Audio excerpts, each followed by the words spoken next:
مرحبا بكم.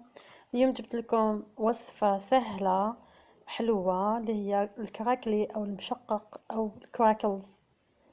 لهذه الوصفة نحتاجو